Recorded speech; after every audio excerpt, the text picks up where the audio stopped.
Hey guys, Jim Black here, Bay Area Backstories. Excited to bring you this week's episode here in downtown Walnut Creek. I get lucky tonight to interview one of the most influential people under the age of 30 in real estate. He's known as Mr. Hustle, and his name is Jordan Mott, and we're excited to get a chance to interview him with his strategy and what is important to him. And ironically, Jordan's right here. How are you, Jim? Good to see you, Jordan. Thanks so much for being here. Let's go ask some questions about how you're successful and what your passions are. Do you mind if we go for a walk? Let's go. All right, let's go for it. Thanks again, Jordan, for hanging out. I'm excited to really let the viewers know more about your story. You know, there's a lot of things out there that they have no idea about, and Bay Area Backstories is all about bringing passionate people that are successful in our community. So can you tell the viewers a little bit more about Jordan Mott? How did you start? What are you all about? Yeah, so I've been in the real estate industry for about 5 years now. Got in because it was something where I could really see myself being able to create what I want to. And I've always been one where when I set goals, they get accomplished. That's not to say that there's not going to be hurdles along the way, but those hurdles make those goals at the end that much more rewarding. And I just have a passion for excellence, a drive. I want to work harder than everybody else. I want to be the best at anything I do. So you're probably a competitive guy in sports, I'd imagine?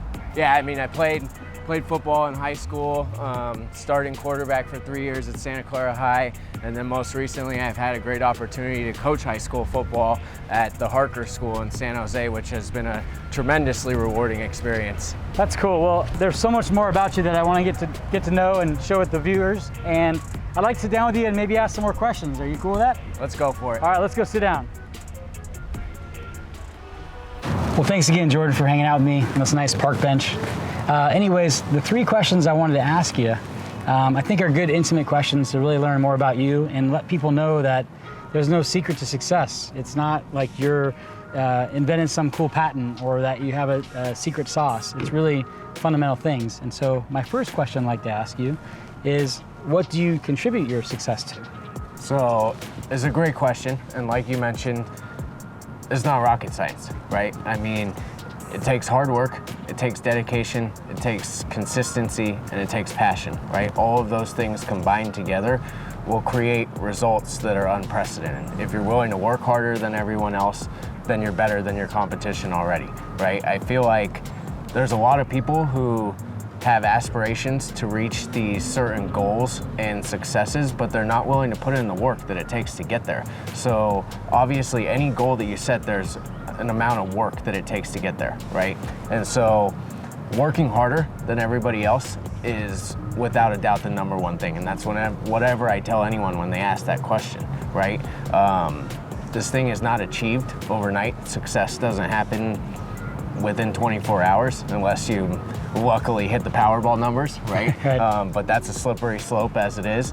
And just providing excellent service to your clients, right? Or anyone that you come in contact with. Like, I want to be of service to everyone that I meet, no matter what it involves. Real estate, life, anything, right? What can you provide to that person to make them have a better day or provide value to them? So your passion is really just making an impact to the highest level that you can in someone's life. Right, so I truly live my life with the theory and the idea that you can't keep what you have unless you're willing to give it away, right? So if I'm willing to give it away, it's gonna come back to me tenfold, but it also can't be the expectation that it's gonna come back tenfold. That's just what my experience has been. And like I said, the more value I'm able to provide to as many people as possible, the more valuable my life is gonna be as a whole. So living from abundance versus scarcity. Right, yeah, that's a good way to put it. That's awesome. So my last question really is around, what do you get excited about with this industry? You're young, you're hustling, you're successful.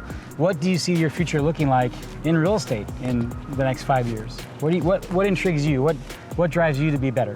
The future's bright, I can say that, right? The success that I've been able to create, a lot of people have told me is unprecedented for my age at 26 years old, right? But I can't live in a state of complacency. There's always more that I can do, more that I can accomplish. So I love helping families and investors and whoever my clients are. And I have goals to retire at a young age and create financial freedom, but I always want to be doing more than I'm doing at this moment, right? So that might involve adding team members, that might involve getting into the development side of real estate, taking on some of those projects that I'm not familiar with or haven't walked down that path. And because I think that when you create a large level of success, it's easy to get complacent, right? I'm here, this is okay, and it's gonna continue. Like, just for example, like I had a $6 million listing the other day, and that pumped me up, right? Because that was my biggest sale that I had. That's the biggest listing that I signed, and that made me want to go do more of that, right? So, but you got to put together the equation. How are you going to go and do more of that, right? It's not just going to fall into your lap. Right.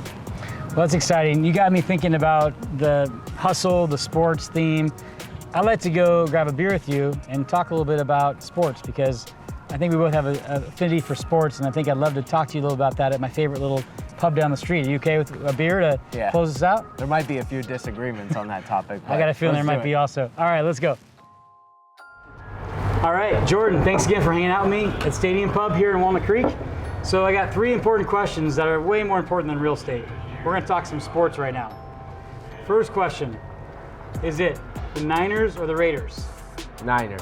Okay, you got that one right. Second question, 1 for 1, batting 1,000.